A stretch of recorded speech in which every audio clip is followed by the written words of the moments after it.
Hi friends, welcome to Chennimalai family. வாங்க இப்போ வாழைப்பூ வாழைத்தண்டு பொரியல் எப்படி செய்கிறதுன்னு பார்த்துடலாம். கடாயை அடுப்பில் வச்சு எண்ணெய் காஞ்சதும் கடுகு போட்டுட்டேன். எண்ணெயை ஊற்றி கடுகு போட்டாச்சு. கடுகு வெடிச்சதும் கடலப்பருப்பு உளுந்தம் பருப்பு போட்டுக்கணும். கடுகு உளுந்து பருப்பு வதங்கினதும் வெங்காயம் வரமிளகாய் போட்டிருக்கேன். வரமிளகாயே போட்டுக்கலாம், பச்சை மிளகாய் போடுறவங்க போட்டுக்கலாம்.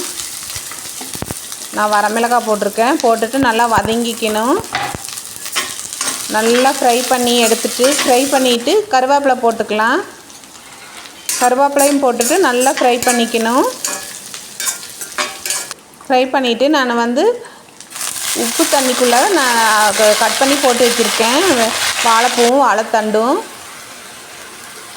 அதையும் போட்டுட்டு லேசாக உப்பு போட்டுக்கலாம். நல்லா வதக்கி விட்டுக்கணும். தண்ணி ஊற்றாமையே வதக்கிக்கணும். அப்போ தான் அதுலேயே தண்ணி விடும்.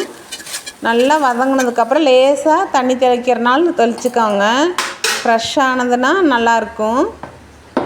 தேங்காய் பூ போட்டுக்கலாம். வெந்துருச்சு. இப்போ தேங்காய் பூ போட்டு நல்லா கிளறி விட்டுக்கலாம்.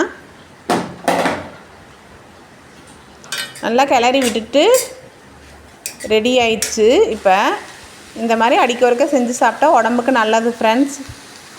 வாழைப்பூவும் வாழைத்தண்டும் கொஞ்சம் போல் இருந்தது, அதுதான் இது மாதிரி செஞ்சுட்டேன். டிஃப்ரெண்ட்டாக இருக்கட்டுமேன்ட்டு. தேங்க்ஸ் ஃபார் வாட்சிங்.